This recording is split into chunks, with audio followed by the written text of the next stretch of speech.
আসসালামু আলাইকুম রহমতুল্লাহি ওবরকাতুহু। সম্মানিত দর্শক, ডক্টর মোহাম্মদ ইউনূস এবং গং এই কথাটাই ব্যবহৃত হচ্ছে। ভারতীয় পত্রপত্রিকায় গত ১৭ মাস ধরে তাকে কখনোই ডক্টর ইউনূস বলেননি। তাকে টিটকারি করে বলা হতো মোহাম্মদ ইউনূস। অনেকে তাকে জঙ্গি ইউনূস বলতো, অনেকে তাকে আরও কত আজে বাজে কদর্য ভাষায় আক্রমণ করত। আমাদের দেশের মানুষ, বেশিরভাগ মানুষই তাকে সম্মান করেছেন শেষ পর্যন্ত, এবং তাকে সবাই ডক্টর ইউনূস বা ইউনূস সাহেব এই কথা বলে বা ইউনূস স্যার এই কথা বলে তাকে সম্বোধন করার চেষ্টা করেছে। তিনি যেভাবে তারেক রহমান সাহেবের সঙ্গে সমঝোতা করেছিলেন, কথা দিয়েছিলেন যে তিনি ফেব্রুয়ারি মাসে নির্বাচন দিবেন, সেভাবে তিনি নির্বাচন দিয়েছেন। তারপর ক্ষমতা হস্তান্তর নিয়ে আলী রিয়াজের কথার পর যে ধরনের, যাকে বলা হয়, সন্দেহ সৃষ্টি হয়েছিল, অবিশ্বাস সৃষ্টি হয়েছিল, সেটাও শেষ পর্যন্ত টিকেনি। তিনি সেই ক্ষমতা হস্তান্তর করেছেন। তো তার যারা আপনজন তারা বলার চেষ্টা করছেন যে দেখো দেখো দেখো, রাজনীতিবিদরা তো দিয়ে কথা রাখে না। তারা একবার ক্ষমতায় বসলে সেই ক্ষমতা থেকে, ক্ষমতার চেয়ার থেকে সরতে চায় না। আমাদের ইউনূস স্যার কত ভালো মানুষ। তিনি যেভাবে কথা বলেছেন ঠিক সেইভাবে ফেব্রুয়ারি মাসে নির্বাচন দিয়েছেন, একদিন এদিক ওদিক হয়নি। আবার নির্বাচনের পরে যত দ্রুত সম্ভব তিনি ক্ষমতা হস্তান্তর করে তার আপন পেশায় চলে গিয়েছেন। এবং তিনি যে তার আপন পেশায় চলে যাবেন এই কথা তিনি ক্ষমতায় থাকতে একাধিকবার বলেছেন। নুরুল কবিরের সঙ্গে সাক্ষাৎকারে বা সেই মাহফুজ আনাম সাহেবের সঙ্গে যে সাক্ষাৎকার, সেখানে তিনি একই কথা বলেছেন। বিদেশি পত্রপত্রিকার সঙ্গে একই কথা বলেছেন যে আমি রাজনীতির মানুষ না, ক্ষমতার মানুষ না, পথ চলতে চলতে এসে গেছি, এতটা চিন্তা ভাবনা করিনি। তারা আমাকে বলল, আমিও চলে আসলাম, দেখি না কিছু একটা করা যায় কিনা, হলে ভালো, না হলে কি আর করার আছে, আসছি, চলে যাব। তিনি ঠিক যেভাবে কথা বলেছেন তার পরিণতিটি আসলে ঠিক সেইভাবে তিনি ঘটিয়েছেন। এখন আমরা কি তার প্রতি কৃতজ্ঞ থাকব যে জুলাই আগস্ট বিপ্লবের পরে যদি না আসতেন ডক্টর মোহাম্মদ ইউনূস, তাহলে বাংলাদেশে একটি দুর্ভিক্ষ হতো, বাংলাদেশে একটি জনযুদ্ধ হতো এবং বাংলাদেশ নামক রাষ্ট্রের স্বাধীনতা, সার্বভৌমত্ব চলে যেত এবং একটি সিভিল ওয়ারের কবলে পড়ে দেশ তছনছ হয়ে যেত। কথা কি ঠিক তাই?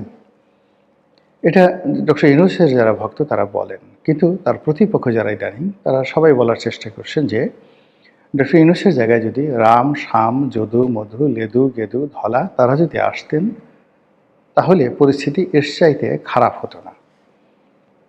এই যে কথা, বড় বড় সাংবাদিকরা টেলিভিশনে সে কথা বলছেন, খুবই জঘন্য কথা, খুবই আপত্তিকর কথা।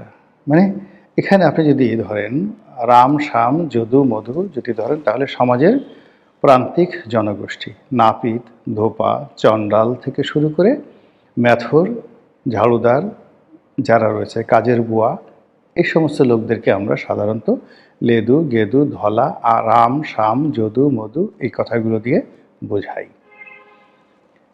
এখন যারা বলার চেষ্টা করছেন যে এই যে বুয়াকে যদি এনে বসিয়ে দেওয়া হতো, নাপিতকে যদি বসিয়ে দেওয়া হতো, তারপর মুসিকে যদি বসিয়ে দেওয়া হতো, তারাও যে ব্যাড পারফরমেন্স করতেন, সেটা ডক্টর মোহাম্মদ ইউনূস যে ব্যাড পারফরমেন্স করেছেন তার চেয়ে খারাপ হতো না। ইট মিনস ডক্টর মোহাম্মদ ইউনূসের জমানাতে যে অর্থনৈতিক দুরবস্থা তৈরি হয়েছে, যে মব কালচার হয়েছে, শিক্ষা দীক্ষার 12টা বেজেছে, ছেলেরা মেয়েরা রাস্তায় বের হয়ে পুরো সমাজকে যেভাবে অশান্ত করে তুলেছে, কিশোর গ্যাং যেভাবে বেড়েছে, প্রশাসনের সমস্ত চেইন অফ কমান্ড যেভাবে ভেঙে পড়েছে, এটা রামশ্যাম যদু মধু আসলেও এরকম হতো।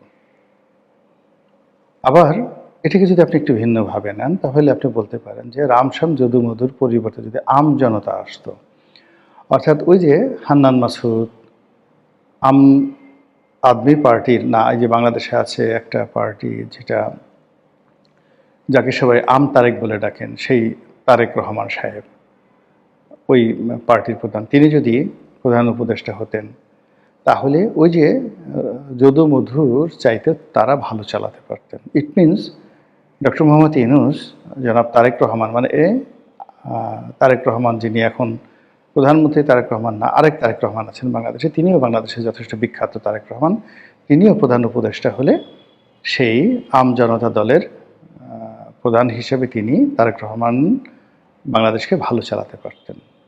এটা আলোচনা হচ্ছে।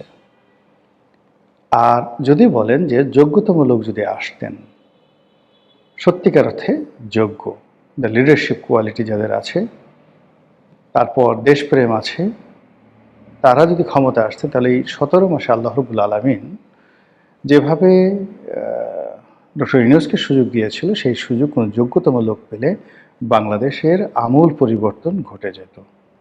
তো তিনি সেই কাজগুলো করেননি। কথা ক্লিয়ার। অন্য সবাই যারা বলছেন যে তিনি চলে গেছেন, ইউনূস সাহেবের প্রতিপক্ষ বলার চেষ্টা করছেন যে তিনি যেতে চাননি, তাকে বাধ্য করা হয়েছে। তিনি যেতেন না যদি তিনি মোটামুটি সফল হতেন।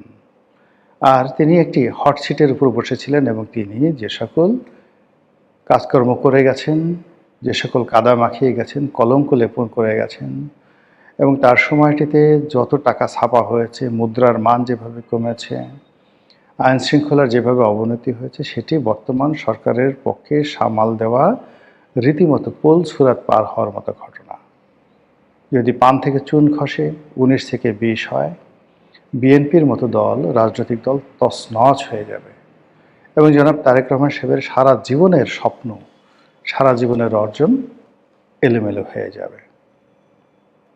এর ফলে কি হলো, ডক্টর মোহাম্মদ ইউনূসের জমানার যে কর্মকাণ্ড, এগুলো নিয়ে এখন চুলচেরা বিশ্লেষণ হচ্ছে।